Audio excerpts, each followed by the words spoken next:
कैसे हैं comment box में जरूर बताइएगा कि आप सब कैसे हैं। और एक भाभी हैं अपने ननद से और अपने आदमी का, देखिए किस तरह परेशान है। वो अपने ननद से बता रही हैं कि आपके भैया से मैं किस तरह परेशान हूँ। तो चलिए हम लोग गाना के माध्यम से आप सबको बताते हैं कि कितना ज़्यादा परेशान करते हैं किसी किसी के हस्बैंड। अपने बलम से गईली हार छोटी ननदी, अपने बलम से गईली हार छोटी ननदी, हो हार छोटी ननदी, हो हार छोटी ननदी, अपने बलम से गईली हार छोटी ननदी, अपने बलम से गईली हार छोटी ननदी। खाए के मांगे पियवा पूड़िया मिठाइया, पूड़िया मिठाइया, ऊपर से ने बुलाया चार छोटी ननदी, ऊपर से ने बुलाया चार छोटी ननदी, अपन छोटी ननदी, चार छोटी ननदी, ऊपर से मांग चार छोटी ननदी, अपने बलम से गईली हार छोटी ननदी, अपने बलम से गईली हार छोटी ननदी, हो हार छोटी ननदी, हो हार छोटी ननदी, अपने बलम से गईली हार छोटी ननदी, अपने बलम से गईली हार छोटी ननदी।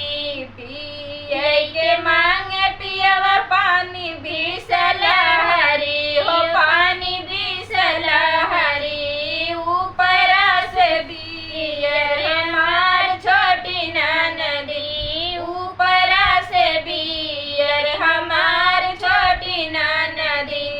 अपने बलम से गईली हार छोटी ननदी, हो हार छोटी ननदी, हो हार छोटी ननदी, अपने बलम से गईली हार छोटी ननदी, अपने बलम से गईली हार छोटी ननदी। पूछे के मांगे पियवा पान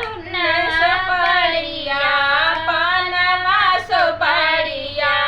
ऊपर से खैरा सुपाड़ी छोटी ननदी, ऊपर से खैरा सुपाड़ी छोटी ननदी,